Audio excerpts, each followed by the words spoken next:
नमस्कार। आज हम एक ऐसे टॉपिक पर बात करने वाले हैं जो हम सबकी फाइनेंशियल लाइफ से जुड़ा है। ये है सिबिल स्कोर। हाँ, बिल्कुल। हम जो भी बात करेंगे वो सिबिल स्कोर एक विस्तृत मार्गदर्शिका में दी गई जानकारी पर आधारित है। जी। हमारा मकसद है ये समझना कि ये 3 डिजिट का नंबर आखिर है क्या। मतलब इसे आप अपना फाइनेंशियल रिपोर्ट कार्ड समझ सकती हैं, है ना? हाँ, एक तरह से। ये 300 से 900 के बीच का एक स्कोर होता है।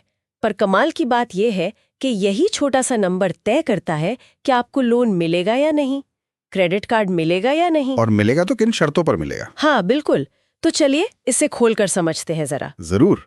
और देखिए, ये समझना बहुत जरूरी हो गया है आजकल। हाँ। क्योंकि बैंक हो या कोई भी लोन लेने वाली कंपनी, हाँ। वो किसी को भी उधार देने से पहले ये जरूर देखते हैं कि भाई ये इंसान पैसे लौटाएगा भी या नहीं, उसकी कैपेसिटी क्या है, नीयत कैसी है। अच्छा। और इसका अंदाजा लगाने के लिए वो इसी स्कोर पर, मतलब सिबिल स्कोर पर बहुत ज्यादा डिपेंड करते हैं। ये उनके रिस्क को आंकने का एक मेन तरीका बन गया है। तो ये सिर्फ एक नंबर नहीं है, ये आपकी फाइनेंशियल क्रेडिबिलिटी है, आपकी साख है। तो एकदम बेसिक से शुरू करते हैं। ये सिबिल है क्या? मतलब CIBIL। हाँ, सिबिल का पूरा नाम है credit information bureau India limited. Okay. ये इंडिया की कुछ मेन क्रेडिट ब्यूरोज में से एक है। इनका काम है लोगों की और कंपनियों की क्रेडिट से जुड़ी जानकारी जमा करना और उसे संभाल कर रखना। अच्छा, मतलब सारी उधारी का हिसाब। हाँ, एक तरह से। और इसी जानकारी के बेस पर वो ये सिबिल स्कोर तैयार करते हैं, वही 3 डिजिट का नंबर, 300 से 900 के स्केल पर। और ये स्कोर बताता है हमारी क्रेडिट योग्यता, मतलब क्रेडिट वर्दीनेस। बिल्कुल। आसान भाषा में कहें तो ये स्कोर अंदाजा लगाता है कि अगर किसी को उधार दिया जाए तो वो टाइम पर चुकाएगा या नहीं, इसकी कितनी संभावना है। सही, सीधा सा हिसाब है। स्कोर जितना 900 के पास होगा उतनी अच्छी आपकी फाइनेंशियल रेपुटेशन मानी जाएगी। और लोन मिलना उतना आसान होगा। हाँ, आसान भी होगा और ज्यादातर मामलों में बेहतर शर्तों पर भी मिलेगा। अच्छा, ये बेहतर शर्तें मतलब? ब्याज दर कम। हाँ। बिल्कुल, ब्याज दर कम, शायद प्रोसेसिंग फीस में छूट या ज्यादा लोन अमाउंट। देखिए, इन स्कोर रेंज का प्रैक्टिकल मतलब समझना जरूरी है। जैसे अगर स्कोर 750 या उससे ऊपर है, 900 तक, हाँ, तो ये एक्सेलेंट माना जाता है, बहुत बढ़िया। एक्सीलेंट। ऐसे लोगों को लोन, क्रेडिट कार्ड ये सब न सिर्फ आसानी से मिलते हैं, बल्कि अक्सर उन्हें सबसे कम ब्याज दरें मिलती हैं, बेस्ट डील्स मिलती हैं। वाह। ये प्रीमियम कैटेगरी है, समझ लीजिए। ठीक है। और 750 से कम हो तो? अगर स्कोर 700 से 749 के बीच है तो वो अच्छा यानी गुड माना जाता है। अच्छा, गुड। यहाँ भी लोन या कार्ड मिलने के चांस काफी अच्छे होते हैं, पर हो सकता है बैंक थोड़ी ज्यादा पूछताछ करे या शर्तें उतनी अच्छी ना हो जितनी 750 प्लस वालों को मिलती हैं। फिर आता है 650 से 699 का रेंज। इसे औसत या फेयर कहते हैं। एवरेज। हाँ, एवरेज। यहाँ से थोड़ी मतलब दिक्कतें शुरू हो सकती हैं। लोन मिल तो सकता है, पर शायद ब्याज दर ज्यादा हो या लिमिट कम मिले। ओके, मतलब मुश्किलें बढ़ जाती हैं। हाँ, और इसके नीचे 550 से 649 का स्कोर खराब यानी पुअर माना जाता है। पुअर। इस रेंज में लोन या क्रेडिट कार्ड की एप्लीकेशन रिजेक्ट होने का खतरा काफी बढ़ जाता है, और अगर मिल भी गया तो शर्तें बहुत सख्त हो सकती हैं, ब्याज बहुत ज्यादा हो सकता है। अरे बाप रे। ये एक तरह का रेड सिग्नल है कि भाई अपनी क्रेडिट आदतें सुधारो तुरंत। और सबसे नीचे? 300 वाला। हाँ, 300 से 549 का स्कोर बहुत खराब यानी वेरी पुअर कहलाता है।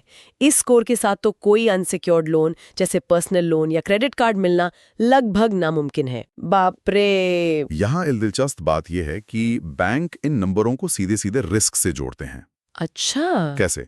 उनके लिए 750 प्लस स्कोर मतलब बहुत कम रिस्क वाला ग्राहक। अच्छा। और 550 से नीचे मतलब बहुत ज्यादा रिस्क वाला ग्राहक। तो उनकी जो लोन देने की पॉलिसी होती है, ब्याज दरें होती हैं, वो सब इसी रिस्क असेसमेंट पर टिकी होती हैं। तो जिसका स्कोर कम उससे ज्यादा ब्याज लो क्योंकि रिस्क ज्यादा है। बिल्कुल, वो उस बढ़े हुए रिस्क को कवर करने का उनका तरीका है। ये तो समझ आ गया कि स्कोर क्या है और रेंज का क्या मतलब है। लेकिन मेरा अगला सवाल ये है कि ये स्कोर बनता कैसे है? मतलब कौन सी चीजें हैं जो इसे ऊपर या नीचे ले जाती हैं? हाँ, ये सबसे जरूरी सवाल है। हमारी जानकारी कहती है कि कुछ खास फैक्टर्स हैं और सबका वजन भी अलग अलग होता है। सही। ये जानना बहुत जरूरी है ताकि पता चले कि ध्यान कहाँ देना है। यहाँ बात वाकई दिलचस्प हो जाती है। बिल्कुल। क्योंकि ये सिर्फ इस पे डिपेंड नहीं करता कि आपने लोन लिया या नहीं, बल्कि इस पर कि आपने उससे संभाला कैसे, आपकी फाइनेंशियल आदतें कैसी रहीं। एकदम सही। स्कोर कैलकुलेट करने का एक कॉम्प्लेक्स फार्मूला होता है, एक एल्गोरिदम होता है, लेकिन मोटे तौर पर कुछ मेन फैक्टर्स है जिनका सबसे ज्यादा असर पड़ता है। इसमें सबसे बड़ा हिस्सा, करीब 35% वजन आपकी पेमेंट हिस्ट्री का होता है। पेमेंट हिस्ट्री मतलब भुगतान का इतिहास। हाँ, भुगतान का इतिहास। ये सबसे इंपॉर्टेंट फैक्टर है। क्या आपने अपनी EMI, क्रेडिट कार्ड के बिल टाइम पर भरे हैं? अच्छा। एक बार भी देर से पेमेंट करना या पेमेंट मिस कर देना आपके स्कोर पर बुरा असर डाल सकता है, और ये असर कई महीनों यहां तक कि सालों तक रह सकता है। ओहो। तो लगातार टाइम पर पेमेंट करना ये अच्छे स्कोर की नींव है। ठीक है, तो 35% वेटेज पेमेंट हिस्ट्री का, ये तो बहुत ज्यादा है। दूसरा फैक्टर क्या है? दूसरा सबसे महत्वपूर्ण फैक्टर, जिसका वजन करीब 30% है, वो है क्रेडिट यूटिलाइजेशन रेशियो, CUR कहते हैं इसे शॉर्ट में। CUR, क्रेडिट यूटिलाइजेशन रेशियो, ये क्या होता है? ये थोड़ा समझने वाला कॉन्सेप्ट है। देखिए, मान लीजिए आपके पास जितने भी क्रेडिट कार्ड हैं उन सब की कुल मिलाकर लिमिट 2 लाख रुपए है। ठीक है। और आपने उसमें से मान लीजिए 60,000 रुपए खर्च किए हुए हैं, मतलब आपका आउटस्टैंडिंग बैलेंस 60,000 है। हाँ। तो आपका CUR हुआ 60,000 डिवाइडेड बाय 2 लाख, यानी 30%। अच्छा, मतलब कुल लिमिट का कितना % इस्तेमाल कर रहे हो? एग्जैक्टली। और आइडियली आपको अपना CUR 30% से 40% के नीचे रखना चाहिए। 30-40% से नीचे? हाँ। अच्छा। यहाँ एक आम गलतफहमी होती है।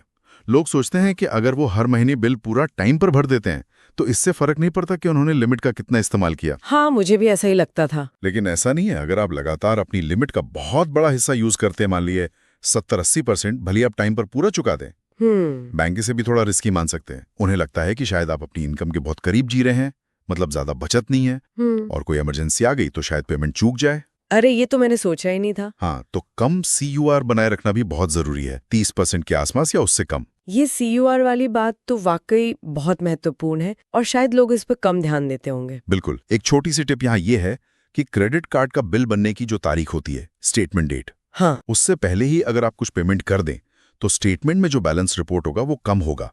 इससे आपका CUR बेहतर दिख सकता है। अच्छा, ये तो काम की टिप है। ठीक है, तो पेमेंट हिस्ट्री 35%, CUR 30%। अगला क्या है? अगला फैक्टर है क्रेडिट हिस्ट्री की लंबाई, लेंथ ऑफ क्रेडिट हिस्ट्री।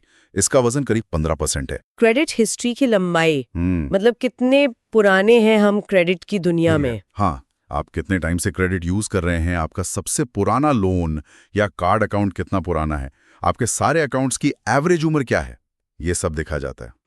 जितनी लंबी आपकी क्रेडिट हिस्ट्री होगी, और जाहिर है अगर उस दौरान आपका रिकॉर्ड अच्छा रहा है तो उतना ही बेहतर माना जाता है। अच्छा। ये दिखाता है कि आप लंबे समय से जिम्मेदारी से क्रेडिट संभाल सकते हैं, स्टेबल हैं। तो इसका मतलब पुराने क्रेडिट कार्ड बंद नहीं करने चाहिए? यहीं पर एक दिलचस्प बात आती है। कई लोग सोचते हैं कि जो पुराने कार्ड इस्तेमाल नहीं हो रहे उन्हें बंद करवा दें। हाँ, मैं भी सोचती हूँ कभी कभी। लेकिन ऐसा करना कई बार फायदे की जगह नुकसान कर सकता है। अरे, कैसे? क्योंकि जब आप अपना सबसे पुराना क्रेडिट अकाउंट बंद करते हैं तो आपकी क्रेडिट हिस्ट्री की एवरेज लंबाई कम हो जाती है। ओह। और इसका सीधा असर इस 15% वाले फैक्टर पर पड़ता है, नेगेटिव असर। अच्छा। तो अगर पुराने कार्ड पर कोई सालाना फीस वगैरह नहीं लग रही है तो उसे चालू रखना अक्सर बेहतर होता है, भले ही आप उसे कम इस्तेमाल करें, कभी कभी छोटा मोटा ट्रांजैक्शन कर लिया बस। ये तो वाकई काम की जानकारी है। मतलब बिना इस्तेमाल वाले पुराने कार्ड को बंद करने से पहले 2 बार सोचना चाहिए। ठीक है, 15% इसका हो गया। इसके बाद आता है क्रेडिट मिक्स, यानी आपके पास किस किस तरह के क्रेडिट प्रोडक्ट्स हैं। इसका वजन करीब 10% है। क्रेडिट मिक्स मतलब अलग अलग तरह के लोन? हाँ, मोटे तौर पर 2 तरह के लोन होते हैं, सिक्योर्ड और अनसिक्योर्ड। सिक्योर्ड मतलब? जैसे होम लोन, कार लोन, जिनके पीछे कोई गारंटी होती है। बिल्कुल। जिनके पीछे कोई संपत्ति जैसे घर या गाड़ी गारंटी के तौर पर होती है। और दूसरे होते हैं अनसिक्योर्ड लोन, जैसे पर्सनल लोन या क्रेडिट कार्ड, जहां कोई गारंटी नहीं होती। सही। तो क्रेडिट ब्यूरो ये देखना पसंद करते हैं कि क्या आप दोनों तरह के क्रेडिट को जिम्मेदारी से मैनेज कर सकते हैं। अच्छा। इसलिए अगर किसी के पास सिर्फ क्रेडिट कार्ड है, उसकी तुलना में अगर किसी के पास एक होम लोन भी है और क्रेडिट कार्ड भी है और वो दोनों की पेमेंट टाइम पर कर रहा है, हाँ, तो उसका क्रेडिट मिक्स बेहतर माना जाता है। ये स्कोर के लिए थोड़ा सा पॉजिटिव हो सकता है। लेकिन इसका मतलब ये नहीं कि स्कोर सुधारने के लिए जबरदस्ती लोन ले लें। नहीं, बिल्कुल नहीं। बेवजह लोन लेना कभी सही नहीं है। ये बस एक फैक्टर है जो देखा जाता है। ठीक है, तो ये 10% हो गया। अब आखिरी 10%। आखिरी मुख्य फैक्टर है हार्ड इंक्वायरीज। इसका भी वजन करीब 10% है। हार्ड इंक्वायरी ये क्या होती है? जब भी आप किसी नए लोन या क्रेडिट कार्ड के लिए अप्लाई करते हैं, हाँ, तो बैंक या लोन देने वाली कंपनी आपकी क्रेडिट रिपोर्ट और स्कोर चेक करने के लिए क्रेडिट ब्यूरो से पूछती है। इसी पूछने को हार्ड इंक्वायरी कहते हैं। अच्छा, जब हम अप्लाई करते हैं तब ये तभी होती है जब आप किसी नए क्रेडिट के लिए आवेदन करते हैं। अगर आप सिर्फ अपनी रिपोर्ट खुद चेक करते हैं, हाँ। उसे सॉफ्ट इंक्वायरी कहते हैं। हाँ, वो तो फ्री में कर सकते हैं, साल में एक बार। हाँ, और उसका स्कोर पर कोई असर नहीं पड़ता।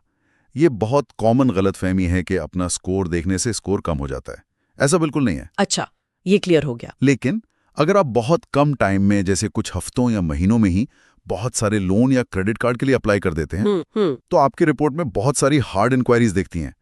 बैंक से ऐसे देख सकते हैं कि शायद आप किसी फाइनेंशियल परेशानी में हैं और बुरी तरह से पैसों की जरूरत है आपको। ओ, डेस्परेट लग सकता है। हाँ, इसलिए बहुत ज्यादा हार्ड इंक्वायरीज आपके स्कोर को थोड़ा सा कम कर सकती हैं। तो मतलब लोन के लिए अप्लाई करने से पहले थोड़ी रिसर्च करना बेहतर है, बजाय इसके कि हर बैंक में अप्लाई कर दिया। बिल्कुल, सोच समझकर अप्लाई करना चाहिए। तो ये सारे factors, payment history, CUR, credit history की लंबाई, क्रेडिट मिक्स और हार्ड इंक्वायरीज, इन सबको मिलाकर हमारा सिविल स्कोर बनता है। जी हाँ। ये तो वाकई किसी की फाइनेंशियल रेप्यूटेशन बनाने जैसा है। हर टाइम पर किया गया पेमेंट आपकी भरोसेमंदी दिखाता है, सही। कम क्रेडिट यूज आपका कंट्रोल दिखाता है, लंबी हिस्ट्री आपकी स्टेबिलिटी दिखाती है, सही मिक्स आपकी मैनेजमेंट स्किल दिखाता है। और सोच समझकर अप्लाई करना आपकी जिम्मेदारी। हाँ, ये सब मिलकर वो 3 डिजिट का नंबर बनाते हैं। कमाल है। बिल्कुल। ठीक है, हमने समझ लिया कि स्कोर क्या है, रेंज का क्या मतलब है और ये बनता कैसे है। लेकिन अब असली सवाल, ये इतना जरूरी क्यों है? मतलब ठीक है, एक नंबर है, पर इससे होता क्या है? आम आदमी की लाइफ में इसका क्या असर पड़ता है? असर बहुत सीधा और बहुत बड़ा होता है। सबसे पहली बात तो ये कि ज्यादातर लोन और क्रेडिट कार्ड अप्रूव होंगे या नहीं, इसकी पहली सीढ़ी ही अच्छा सिबिल स्कोर है। अच्छा, मतलब एंट्री गेट। हाँ, बिल्कुल। ये एक तरह का एंट्री गेट है। अगर स्कोर अच्छा नहीं है तो हो सकता है लोन या कार्ड मिले ही ना, भले ही आपकी इनकम अच्छी हो। ओहो। दूसरी और शायद पैसों के मामले में सबसे जरूरी बात, ये आपकी ब्याज दरों और लोन की शर्तों को तय करता है। हाँ, ये आपने पहले बताया था। अगर आपका स्कोर बहुत अच्छा है, एक्सीलेंट है, तो आपको home loan, car loan, personal loan पर सबसे कम ब्याज दर मिलने के चांस होते हैं। वहीं अगर स्कोर सिर्फ एवरेज है या खराब है, तो आपको वही लोन काफी ज्यादा ब्याज दर पर मिल सकता है। और इसका फर्क तो लाखों में पड़ सकता है ना, खासकर होम लोन जैसे लंबे लोन में। बिल्कुल। सोचिए, 20 साल का 50 लाख का होम लोन, अगर सिर्फ आधा % या 1% का भी फर्क आ गया ब्याज दर में, तो कुल मिलाकर लाखों रुपए ज्यादा चुकाने पड़ सकते हैं। बाप रे। तो अच्छा स्कोर सीधे सीधे पैसे बचाता है। सही बात है। और क्या फायदे हैं? तीसरा फायदा है कि अच्छे स्कोर से आपको ज्यादा क्रेडिट लिमिट मिलने के चांस भी बढ़ जाते हैं। अच्छा। बैंक आपको कम रिस्क वाला ग्राहक मानते हैं, तो वो आपको ज्यादा उधार देने में कंफर्टेबल महसूस करते हैं।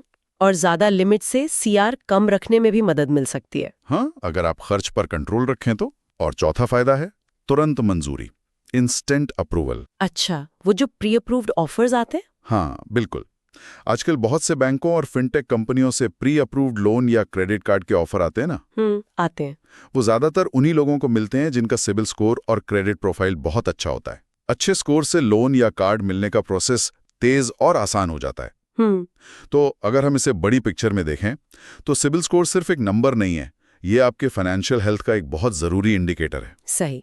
आपकी फ्यूचर की प्लानिंग, जैसे घर खरीदना है, गाड़ी लेनी है, बच्चों की पढ़ाई के लिए लोन चाहिए, अपना बिजनेस शुरू करना है, इन सब पर इसका सीधा असर पड़ता है। मतलब ये हमारी फाइनेंशियल आजादी और अवसरों से जुड़ा है। बिल्कुल। एक अच्छा स्कोर आपको बेहतर फाइनेंशियल मौके दिलाने में मदद करता है। ये तो वाकई बहुत गंभीर बातें हैं। अच्छा स्कोर होने के फायदे तो साफ है, लेकिन मान लीजिए किसी का स्कोर कम हो गया है, अतीत में कोई गलती हो गई, पेमेंट मिस हो गई या CUR ज्यादा हो गया, तो क्या उनके लिए सारे रास्ते बंद हो गए या इसे सुधारने का कोई तरीका है? मतलब क्या कोई अपने स्कोर को बेहतर बना सकता है? बिल्कुल बना सकता है, रास्ते बंद नहीं होते। यही तो अच्छी बात है सिविल स्कोर की, कि ये पत्थर की लकीर नहीं है, इसे सुधारा जा सकता है। अच्छा। हाँ, इसमें टाइम लगता है, लगातार कोशिश करनी पड़ती है, लेकिन सुधार बिल्कुल मुमकिन है। और सुधारने के तरीके भी उन्हीं फैक्टर से जुड़े हैं जिनसे ये बनता है। हमें बस उन्हीं पर फोकस करना है। तो क्या करना चाहिए? सबसे पहला कदम? सबसे पहला, सबसे जरूरी कदम, जिसका असर सबसे ज्यादा है, 35%, वो है अपने सारे पेमेंट्स टाइम पर करना। टाइम पर पेमेंट? हाँ, क्रेडिट कार्ड का बिल हो, लोन की EMI हो, कुछ भी, एक भी पेमेंट लेट ना करें। हो सके तो ऑटो डेबिट लगा लें, ताकि भूलने का चांस ही न रहे। हम्म। अगर पहले कभी पेमेंट मिस हुई है, तो अब लगातार टाइम पर पेमेंट करने से धीरे धीरे स्कोर सुधरने लगेगा। ओके, और दूसरा CUR वाला?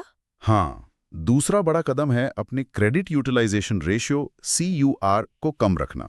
जैसा हमने बात की, कोशिश करें कि इसे 30-40% से नीचे रखें। उसे कम कैसे करें? खर्च कम करके? हाँ, एक तरीका तो है कि आप अपने क्रेडिट कार्ड का बकाया कम करें। दूसरा तरीका है कि आप बैंक से अपनी क्रेडिट लिमिट बढ़ाने की रिक्वेस्ट करें। अगर आपकी पेमेंट हिस्ट्री अच्छी है तो बैंक मान भी सकता है। अच्छा, लिमिट बढ़ जाएगी तो CUR अपने आप कम हो जाएगा उतना ही खर्च करने पर भी? बिल्कुल। ठीक है। तीसरा सुझाव क्या था? हार्ड इंक्वायरी वाला? हाँ, तीसरा सुझाव है कि नए लोन या कार्ड के लिए बार-बार और बिना सोचे समझे अप्लाई ना करें। हर हार्ड इंक्वायरी स्कोर को थोड़ा नीचे खींच सकती है। जरूरत है तो पहले ऑनलाइन अपनी एलिजिबिलिटी चेक करें। कई वेबसाइट सॉफ्ट इंक्वायरी से अनुमानित ऑफर बता देती हैं। अच्छा। फिर जहां सबसे अच्छा लगे वहीं सोच समझकर अप्लाई करें।